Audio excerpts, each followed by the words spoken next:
Sudah selesai Nyisanak. Sebaiknya Nyisanak beristirahat. Sejak semalam Nyisanak belum tidur. Kakak, apa gunanya aku hidup kalau kau sudah tidak ada lagi bersamaku? Aku mau menyusulmu saja. Ayo Nyisanak. Kurang baik kalau Nyisanak di sini terus.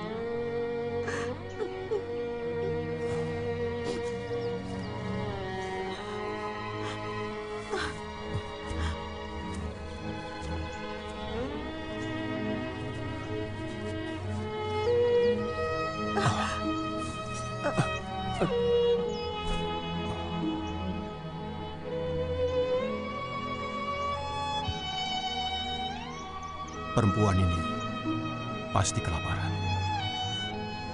Dari semalam tidak makan.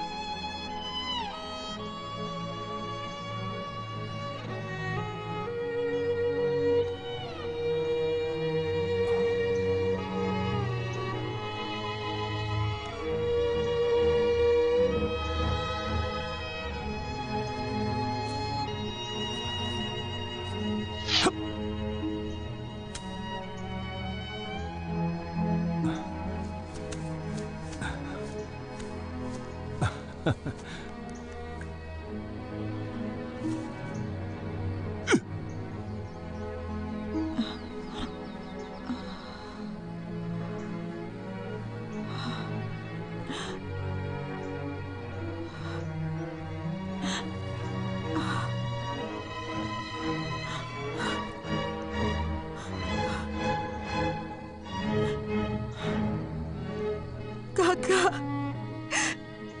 tega kau meninggalkan aku di tempat asing ini.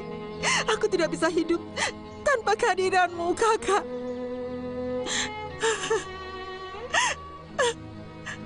Kamu tidak pernah percaya pada nasihatku.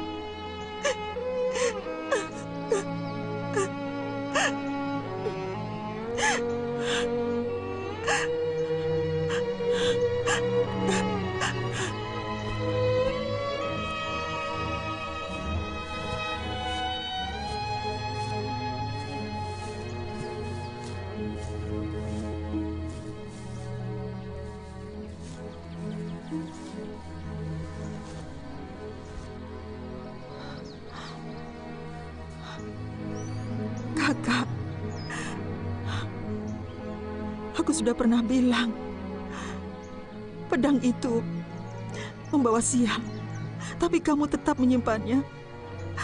Akibatnya seperti ini. Aku tidak sanggup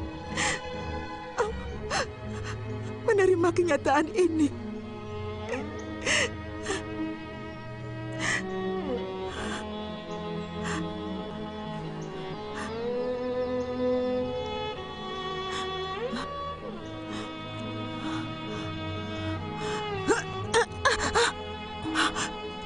Ini bukan perbuatan seorang satria di sana.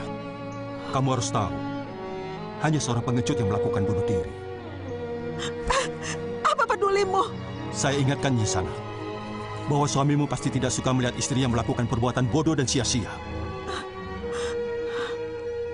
Kematian suamimu adalah kematian seorang satria. Karena membela kebenaran yang dia yakini. Kematian karena membela harga diri dan melawan kesewenang-wenangan. Arwah suami Nyisana akan mengutuk jika Nyisana melakukan hal itu. Buat apa aku hidup tanpa orang yang kucintai? Buat apa? Banyak. Banyak sekali yang bisa Nyisana lakukan dalam hidup. Tuan Lo Sisan akan bangga melihat istrinya menjadi pembela kebenaran. Pembela kaum lemah. Banyak yang bisa dilakukan, Nyisana. Di negeri yang sama sekali tidak kukenal. Dimanapun Nyisana berada.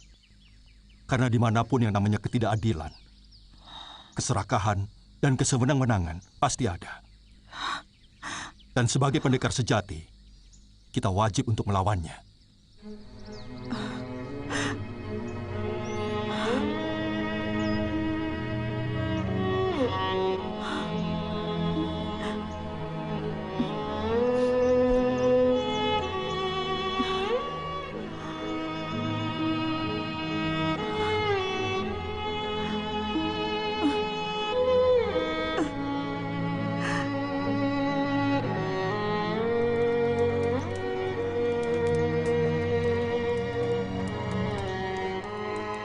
Desa Kurawan tidak terlalu jauh lagi dari tempat ini.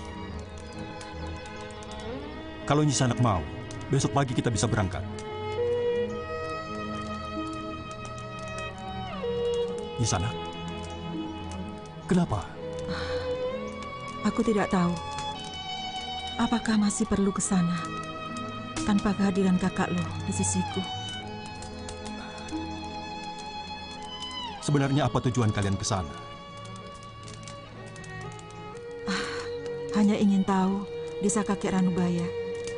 Dan entahlah seperti apa tarikan pada jiwa kami untuk ke sana. Mungkin pedang itu ingin berjumpa dengan saudara-saudara. Apa maksudmu? Bagaimana mungkin sebuah benda mati memiliki saudara? Di dalam pedang naga puspa, ada sebagian jiwa Paman Ranubaya. Dan bagian jiwa yang lain ada di pedang lain buatannya. Itulah kenapa pedang-pedang itu merasa satu saudara. Oh. Kita sudah masuk kawasan Kurawan, tapi sebaiknya menunggu gelap untuk masuk desa. Kenapa? Apa desa itu juga tidak aman? Untuk Nyisanak mungkin masih berbahaya. Paling tidak akan menarik perhatian penduduk. Menarik perhatian? Apa maksud kata-katamu? Karena kulit dan mata Nyisanak agak lain. Berbeda dengan penduduk di sini. Oh.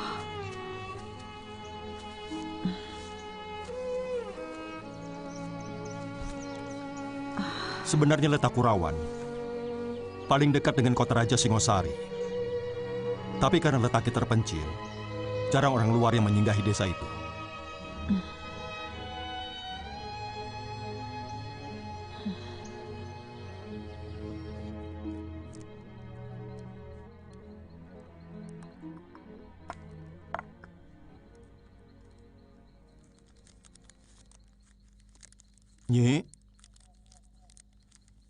Nyi Rongkot.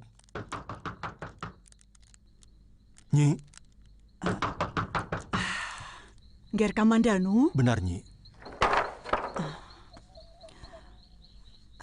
Ayo.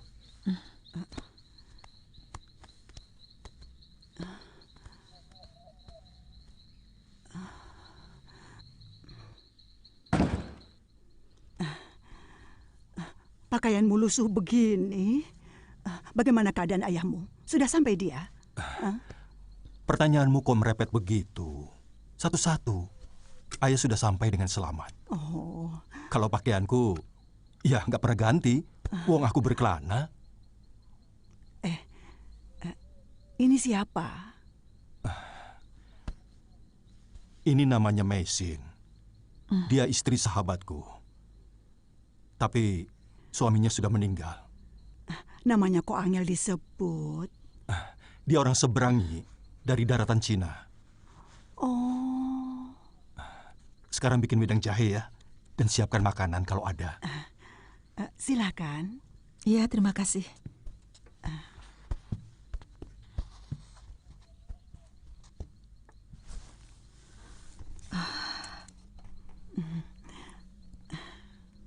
Nyi Rongkot itu orang yang mengasuhku sejak kecil. Karena ibuku meninggal waktu melahirkan aku. Lalu ayahmu? Terpaksa kuungsikan ke pesisir. Di sini keselamatannya terancam. Ayahku seorang pembuat senjata untuk kerajaan Tumapel. Sementara kerajaan itu sekarang dikalahkan oleh kerajaan Gelang-Gelang. Nyi, Kakang Dwi Pangga pernah kemari? Dwi Pangga itu betul-betul anak yang kurang ajar. Selama ini dia nggak pernah menengok Nyai. Bahkan sebelum Tuan Hanggareksa mengungsi pun, dia nggak pernah menengok Nyai. Nyai dengar, sekarang itu dia menjadi saudagar hasil bumi.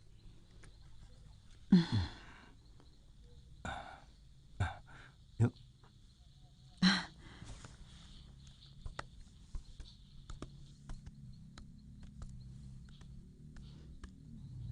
Ini kamarku dulu.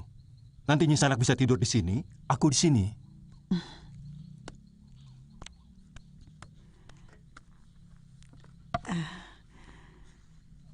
Silakan diminum, mumpung masih panas.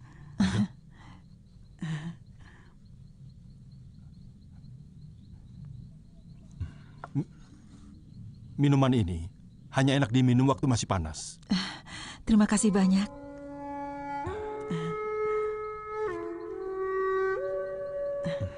Setelah kamu pergi dulu, rumah ini pernah digeledah oleh orang-orang Kediri. Mereka membawa semua senjata buatan ayahmu. Untung semua pusaka sudah dibawa ayahku.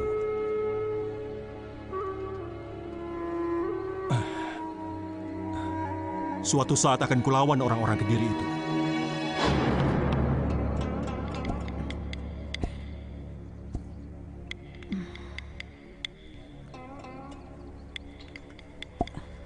Nyi, Mesin kemana? Mandi di pancuran.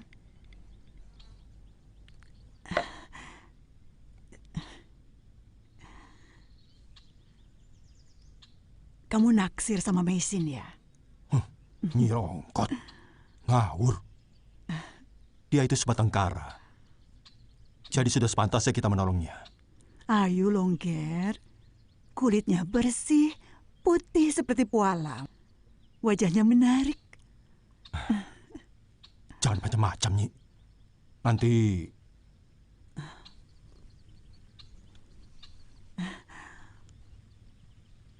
Loh, kok bajunya dipakai lagi? Ganti Nini. Baju ini nanti Nyai cucikan.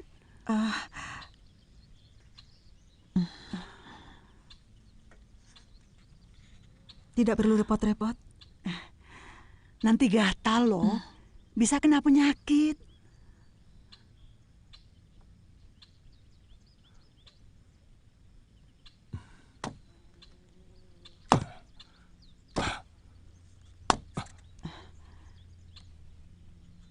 Ger, oh, kamu cantik sekali, Mesin. Tapi gerakanku agak kurang bebas. Dan kemben ini membuatku sesak nafas.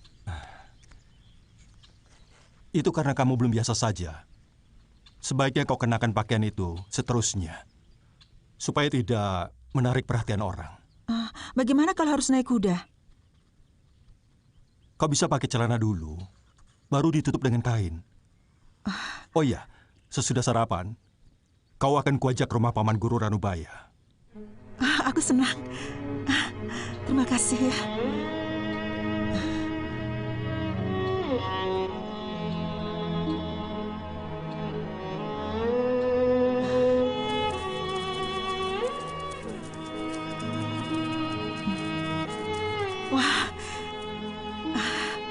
indah sekali pemandangan di tempat ini. Aku teringat perbukitan Tiankong yang juga sangat indah. Ya, seperti ini. Apakah masih jauh rumah kakek Ranubaya?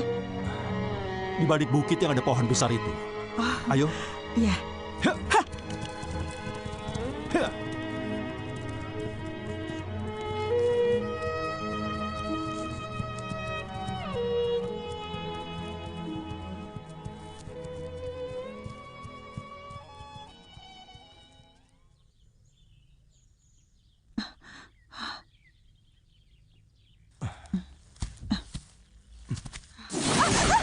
Mesin, kenapa?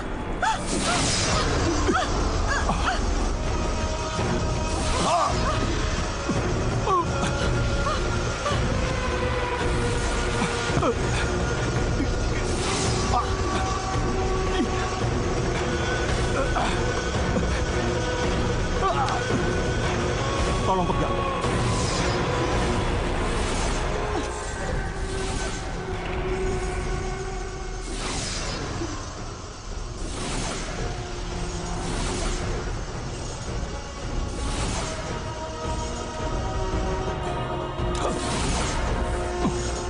Berikan pedangnya.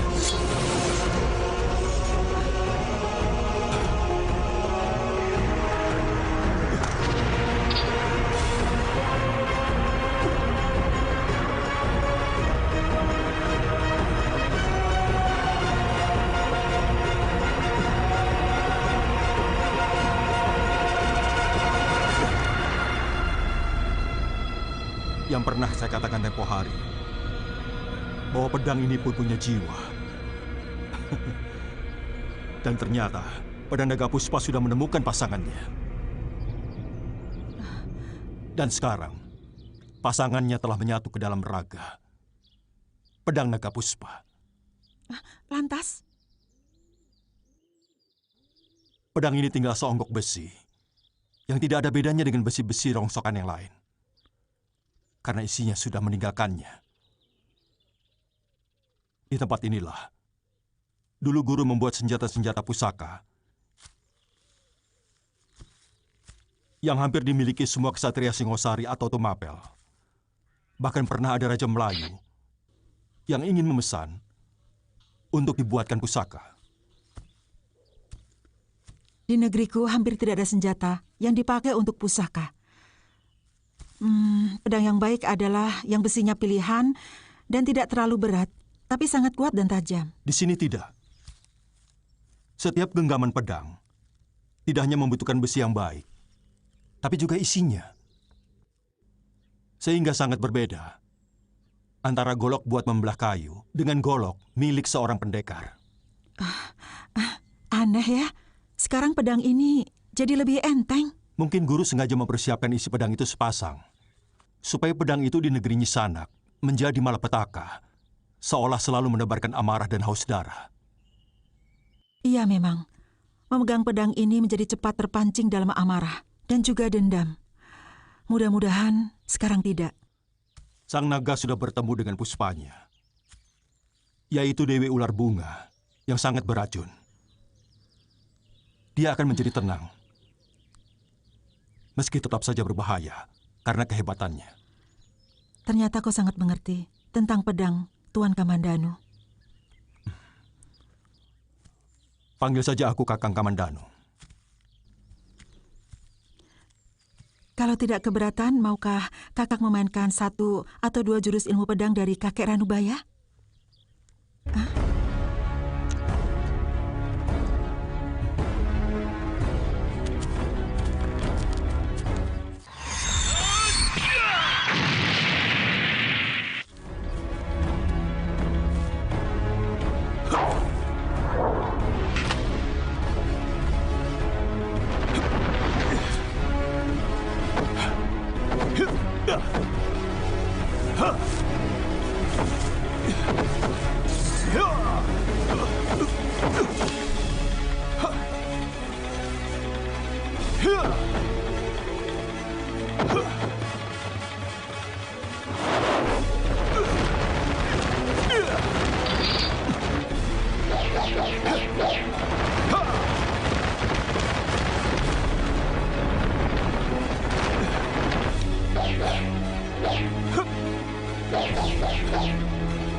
Luar biasa. Baru kali ini saya melihat ilmu pedang dengan kecepatan yang sangat tinggi, Kakang. Sebenarnya ilmu yang diberikan guru bukan jurus pedang. Tapi jurus itu bisa digunakan untuk senjata apa saja. Tinggal kita melatih diri dan menyatu dengan senjata yang paling kita sukai. Kebetulan aku suka pedang. Saya pernah melihat kakek Ranubaya menggunakannya, tapi tidak sepenuh hati. Karena niatnya hanya untuk menarik perhatian tentara kerajaan yang mau menangkap kami. Apa nama jurus itu? Seipi angin. Oh.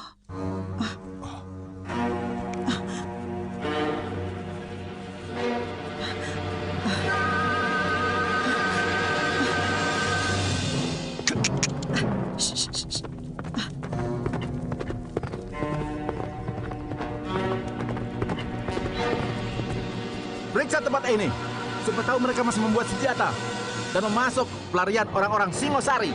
Tapi perkampungan ini sudah lama ditinggalkan pemiliknya. Jauh sebelum Singosari runtuh. Sudah pernah diperiksa? Sudah, sekali. Waktu melakukan penggerebekan di rumah Empu Hanggareksa. Kalau begitu, kita teruskan perondaan ke barat. Siapa tahu kita bisa menemukan orang asing buronan dari Cina itu. Hadiahnya cukup besar. Cukup hidup setahun dan ongkang-ongkang kaki.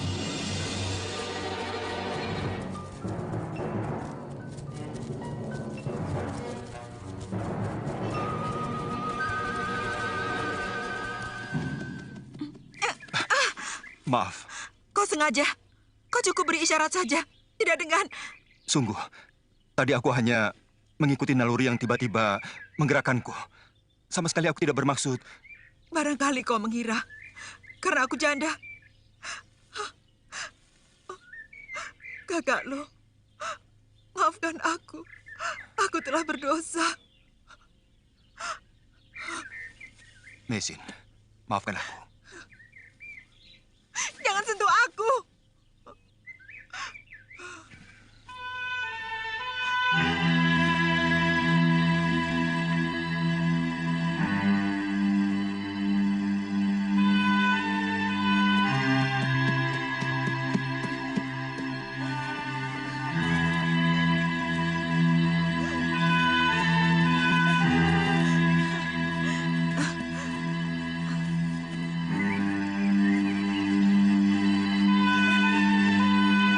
Mesin!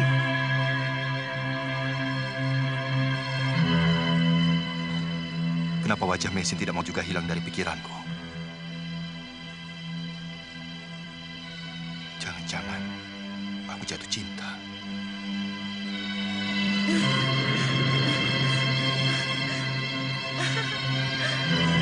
Kakak!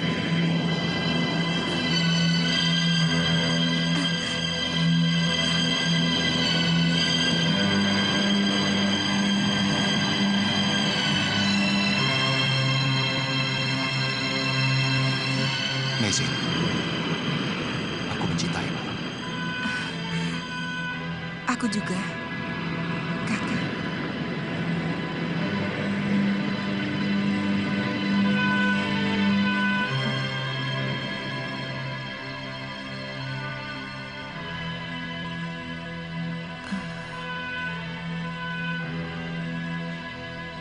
Kak, maafkan aku karena perhatianku.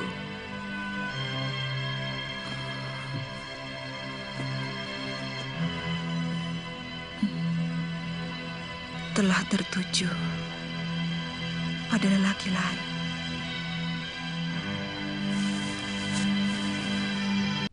Sudah siang begini, belum juga ada yang bangun.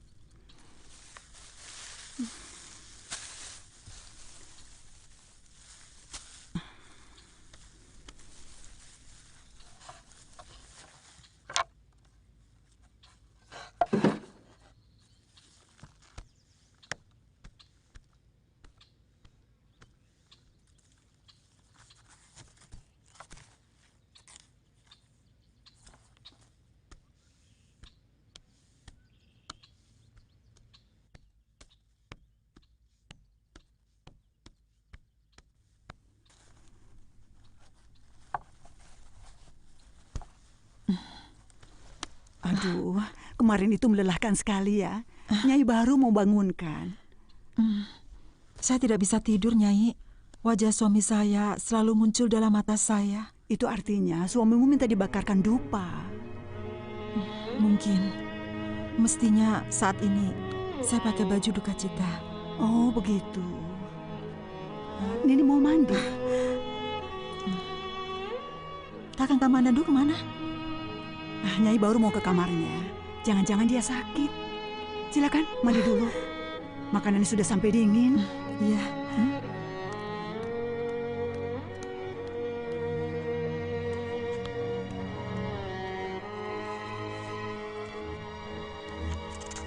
Ger.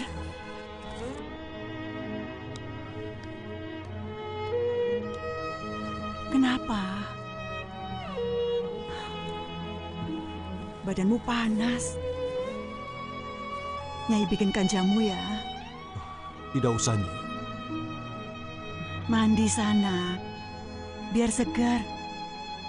Nanti sarapan sama-sama Maisin.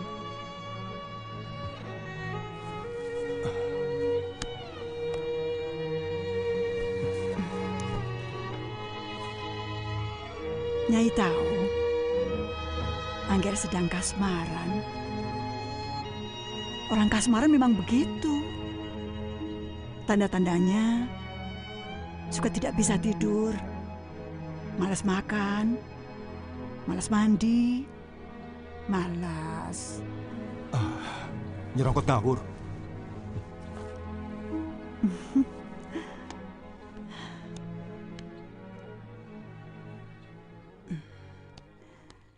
Ger,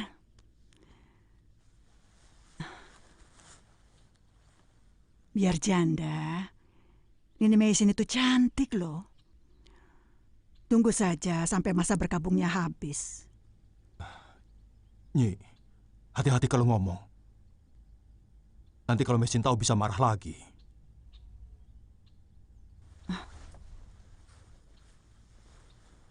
Loh, kalian sedang marahan toh? Maafkan saya. Sungguh saya tidak bermaksud kurang ajar. Saya terlalu mencemaskan nasibnya. Saya sudah memaafkanmu. Sejak saat itu juga, Kakang. Saya juga minta maaf pada Kakang Kamandanu karena sering merepotkan. Sama sekali tidak. Saya senang bisa menolong orang, apalagi yang membutuhkannya.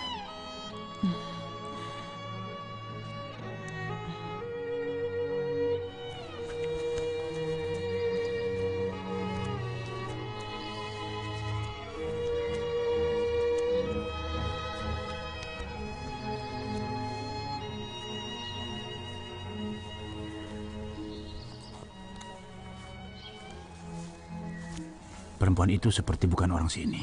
Iya, kulit matanya saja sudah beda. Jangan-jangan... Apa? Jangan-jangan dia buronan yang dicari oleh pemerintah. Orang seberang yang membunuh 2 orang anggota pengawal Gusti Pati. Ya, hadiahnya cukup tinggi. Ikuti dia. Iya.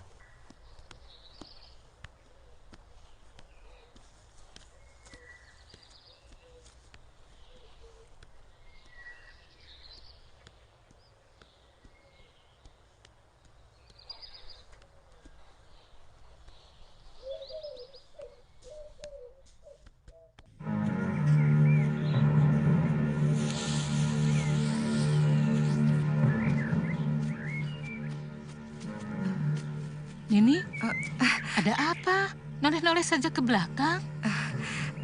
Saya takut diikuti orang, Nyi. Karena tadi waktu di pasar ada orang yang selalu memperhatikan kita.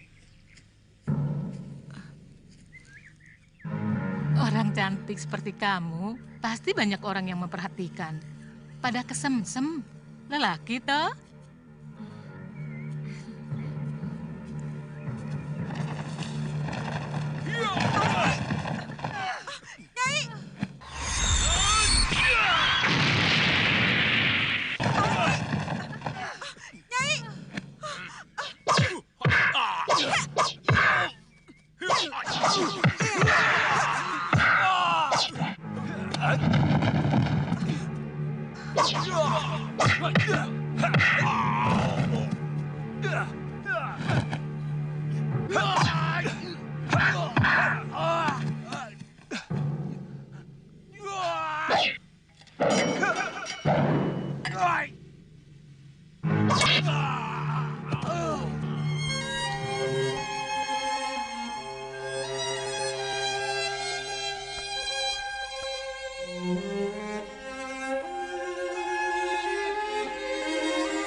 Mestinya kau tidak usah cari penyakit dengan menampakkan diri di muka umum. Saya sudah berusaha menyamar. Saya memakai kemben. Tapi kulit dan matamu sulit untuk disembunyikan, Mesin. Ada apa, Nyi? Mau minum?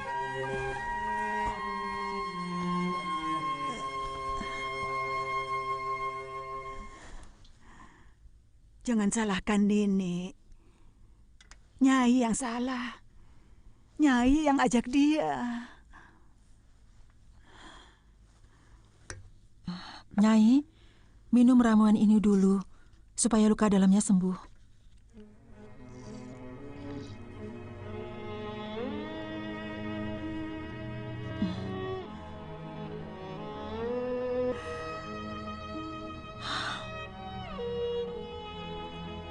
Saya yakin dia mengalami nasib buruk di penjara Mongolia.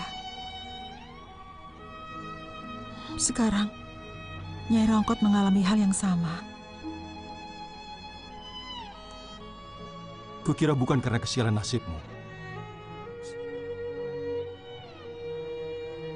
Sebab garis nasib bukan ditentukan oleh orang lain. Setiap orang membawa garisnya sendiri-sendiri.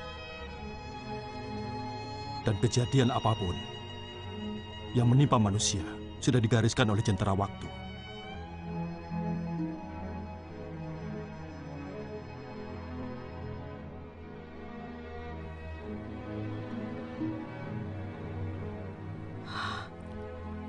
Saya takut Kakang akan mendapatkan malapetaka yang sama. Omong kosong. Kamu tidak usah merasa bersalah seperti itu, Mesin. Percayalah, aku tidak akan mengalami kemalangan seperti apa yang kamu takutkan.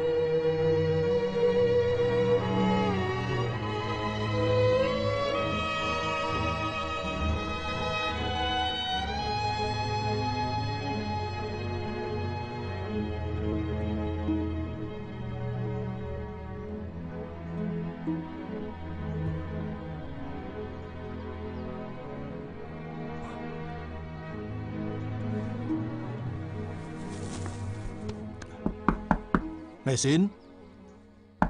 Mesin?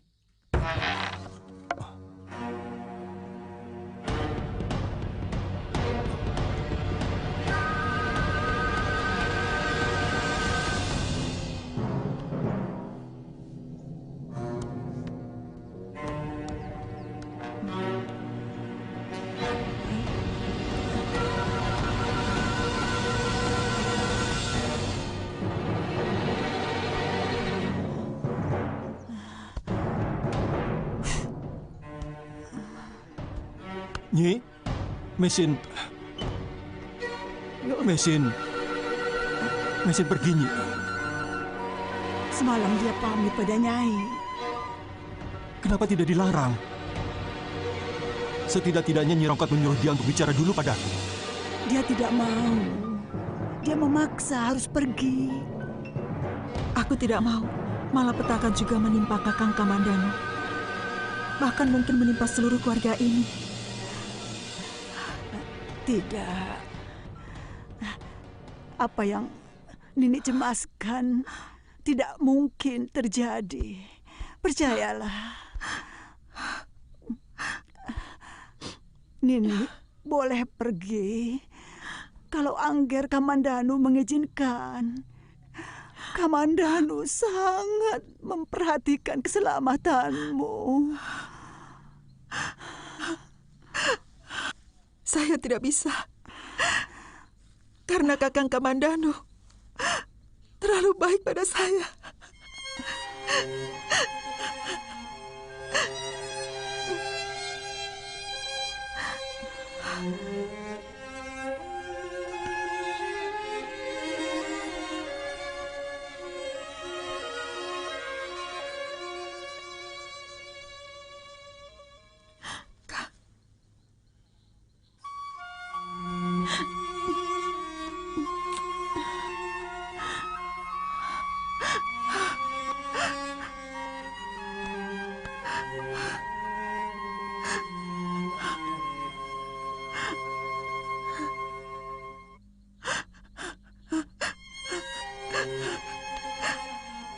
Nyai tidak bisa menahannya, Angger.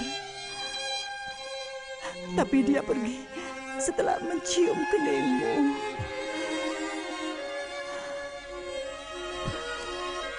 Ger.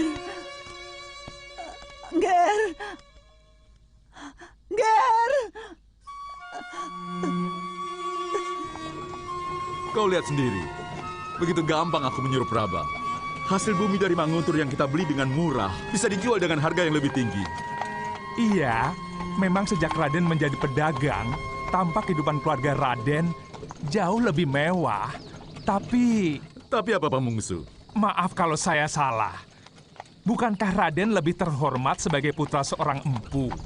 Bahkan orang akan lebih menyegani Raden kalau Raden mau melanjutkan sebagai empu. Zaman sudah berubah, Pamungsu. Zaman orang menghargai para empu sudah berlalu. Sekarang orang akan hormat pada kita kalau kita kaya raya. Karena dengan kekayaan kita bisa dihormati oleh siapapun. Dan kita bisa membeli apa saja. Tapi kita tidak akan mampu membeli ketulusan, Den. Apa perlu? Ketulusan itu hanya untuk orang lain, bukan untuk kita. Ketulusan Ayahanda dalam mengabdi kepada Sang Prabu malah mencelakakan dia. Apa arti ketulusan kalau berakibat seperti itu?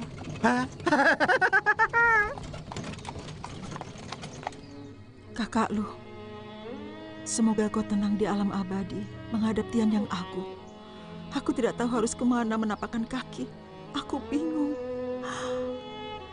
Hampir saja aku melakukan perbuatan yang paling terkutuk.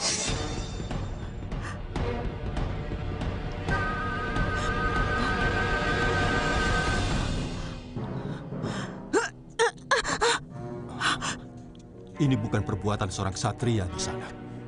Kamu harus tahu, hanya seorang pengecut yang melakukan bunuh diri. Apa pedulimu? Saya ingatkan Nisana, bahwa suamimu pasti tidak suka melihat istrinya melakukan perbuatan bodoh dan sia-sia. Kematian suamimu adalah kematian seorang ksatria. Karena membela kebenaran yang dia yakini. Kematian karena membela harga diri dan melawan kesewenang-wenangan. Arwah suami Nisana akan mengutuk jika Nisana melakukan hal itu.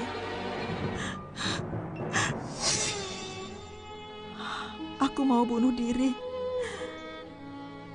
Untung diselamatkan oleh Kamandanu. Dia sangat baik, Kakak. Dia selalu berusaha melindungiku. Tapi terus terang, aku takut kalau sampai jatuh cinta kepada dirinya. Aku malu kepadamu, Kakak. Maafkanlah aku.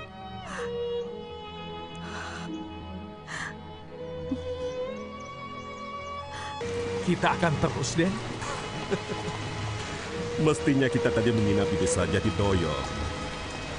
Wanita di sana juga cantik-cantik. Pamungsu. Tapi kau tidak mau, ha? Iya kan? Maaf, Den. Saya sudah kangen sama Nini di rumah. Gak usah terlalu. Lelaki jamak untuk menikmati hidup. Karena dia yang susah payah mencari harta. Lihat kita sekarang. Kehujanan, kedinginan, Sementara istri kita enak-enak tidur dengan selimut hangat. Saya belum bisa, Den. Terus terang, setiap kali saya dekat dengan wanita lain, pikiran saya langsung kepada Nini di rumah. Dan anak saya. Setelah itu, gairah saya langsung hilang. Pak Mungsu, hidup itu untuk dinikmati. Mestinya, Den. Terus terang, kadangkala saya heran kepada Raden. Raden kok bisa bermesraan dengan wanita lain? Maaf loh, Den. Padahal Nini Narirati jauh lebih cantik dari wanita itu. Milik kita sendiri biasanya membosankan, Pak Mungsu. Dan supaya kita tidak bosan, karena kita tidak boleh bosan kepada istri. Maka harus ada penyegaran. Dan wanita-wanita lain itulah penyegarnya.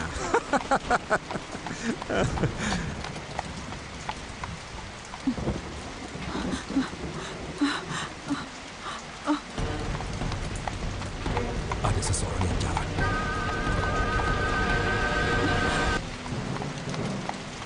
Dekati dia, Pak Mungsu.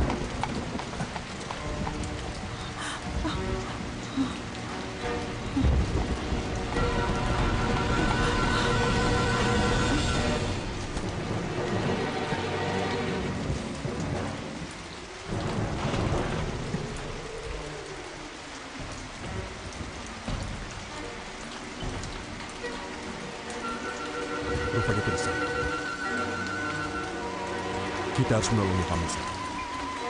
Kelihatannya bukan orang Jawa, Den. Iya, melihat kulit dan matanya, pasti dia orang seberang. Kemungkinan dari kerajaan Mongolia yang menguasai daratan Cina. Ayo, angkat dia.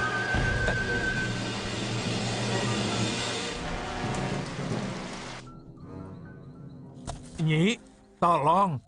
Pakaian perempuan itu diganti. Kasian, dia kedinginan. Aku tidak kenal, sampean saja yang menggantikannya. Aku juga tidak kenal.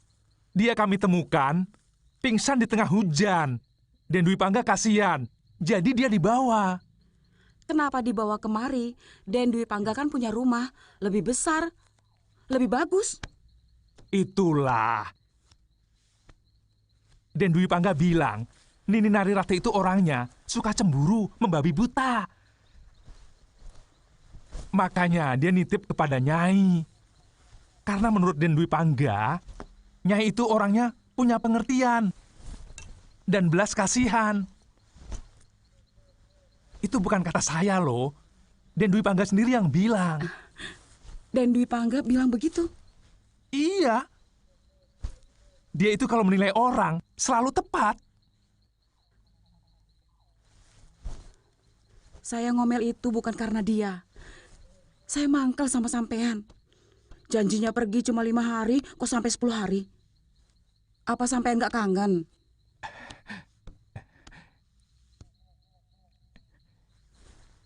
Iya kangen. Kangen banget. Jangan ngintip.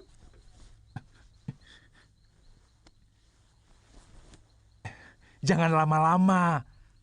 Aku sudah.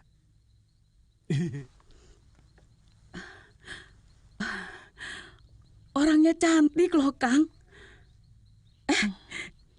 Dia sudah sadar.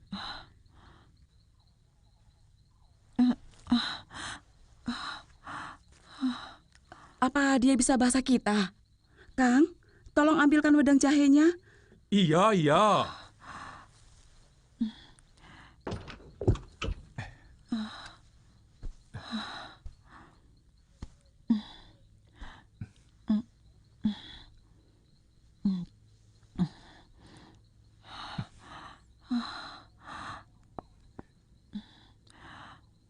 Di mana saya sekarang? Jangan khawatir, Nyi Sanak berada di rumahku, di desa Manguntur.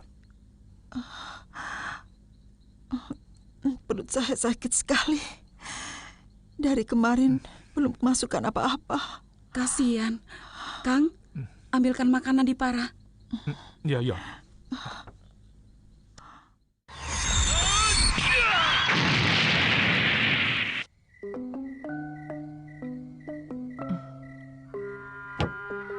Terima kasih.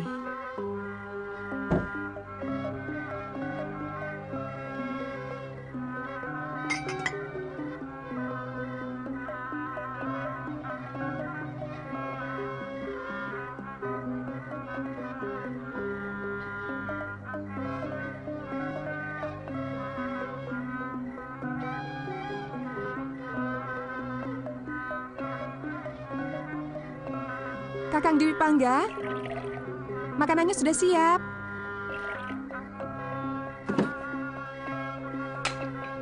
Atau kakang mau mandi air hangat dulu? Nyilemu sedang merebus air dengan ramuan daun.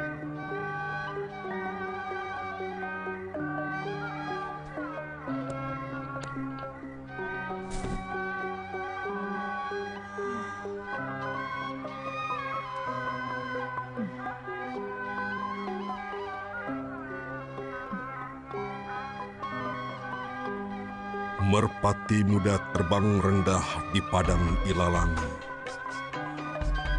Terkagum indahnya alam.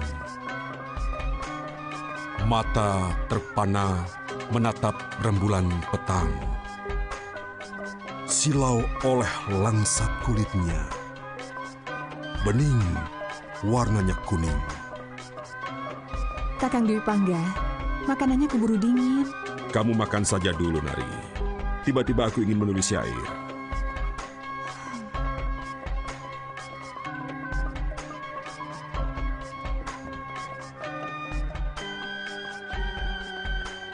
Kok malah tidur? Kamu tidak lapar ya? Lapar sekali. Tapi selagi suami ada di rumah, seorang istri pantang makan lebih dahulu. Loh, kok begitu? Harus begitu. Terus terang, Kakang agak aneh sekarang. Sudah lama sekali Kakang tidak pernah menulis syair. Sekarang tiba-tiba langsung menulis. Aneh. Ada apa? Diam! Jangan ganggu aku. Aku akan makan kalau aku ingin. Jangan cari-cari perkara.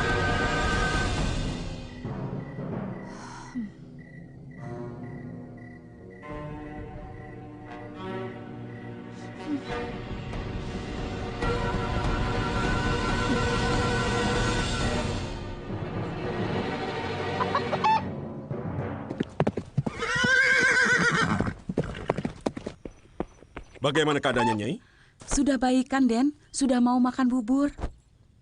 Di mana dia? Ada di dalam. Mari saya antar masuk, Den.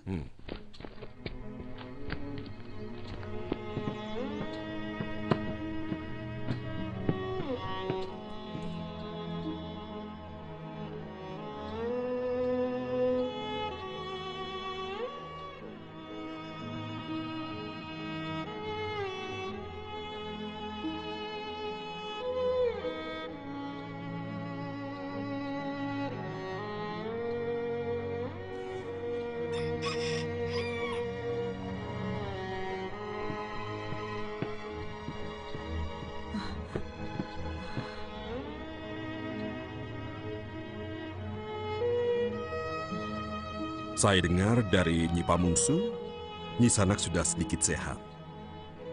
Sudah mau makan. Oh ya, nama saya Arya Dwi Pangga. Saya dan suami Nyi Pamungsu menemukan Nyi Sanak pingsan di tengah jalan dalam hutan lebat. Terima kasih banyak, Tuan. Saya yakin Nyi Sanak bukan orang Singasari ataupun gelang-gelang. Meski bahasa Nyi Sanak cukup bagus, tapi logatnya agak aneh. Orang mana sebenarnya Nyi Sanak?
Tuan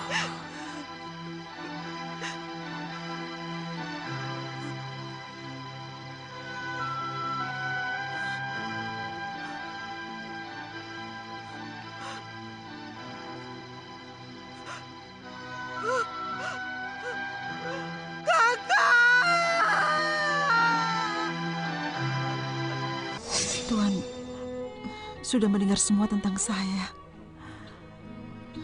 Maukah Tuan meninggalkan saya sendirian di sini? Saya mau menenteramkan pikiran. Baik. Saya hanya ingin menyampaikan bahwa saya ingin melindungi Nyi Sanak. Kalau Nyi Sanak perlu apa-apa, bilang saja sama Nyi Pamungsu. Iya.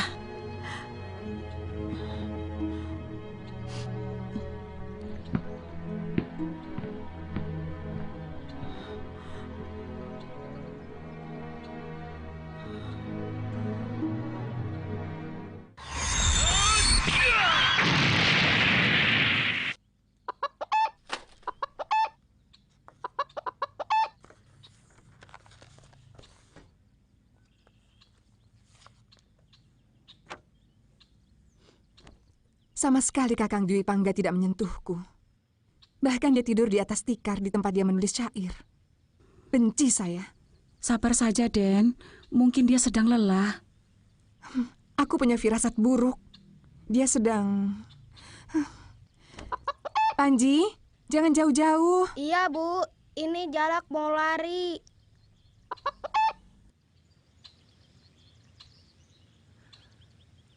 Jaga dia baik-baik, Pamungsu. Bagiku dia lebih berharga dari seguci emas. Den Dwi Pangga mau kemana? Traoslor, Tuan Ratman belum melunasi hutangnya.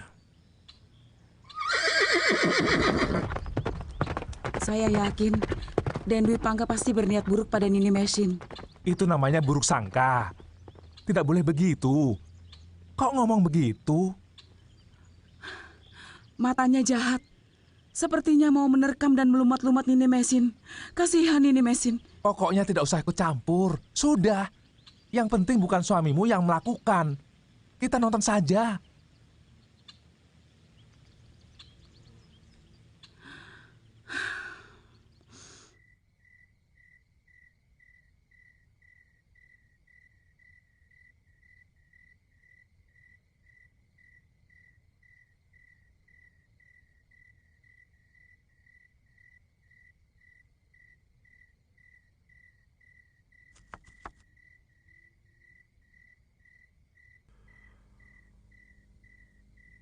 Merpati muda merenung murung.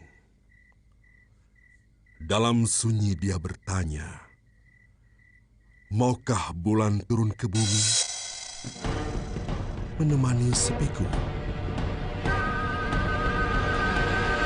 Nari Ratu, aku paling tidak suka pada siapapun yang berani menyentuh syair-syairku. Sejak kapan? Dulu bahkan Kakang mengirimiku beratus-ratus keropak lontar berisi syair yang memuji saya. Kenapa sekarang harus berubah? Apa sekarang ada gadis lain yang hendak kau hujani dengan syair-syairmu, Tuan Dwi Pangga?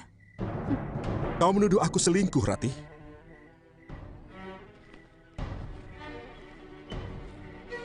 Naluri wanitaku yang mengatakan begitu. Mengakulah, Tuan Dwi Pangga. Jangan macam-macam, Rati. Berikan keropak itu.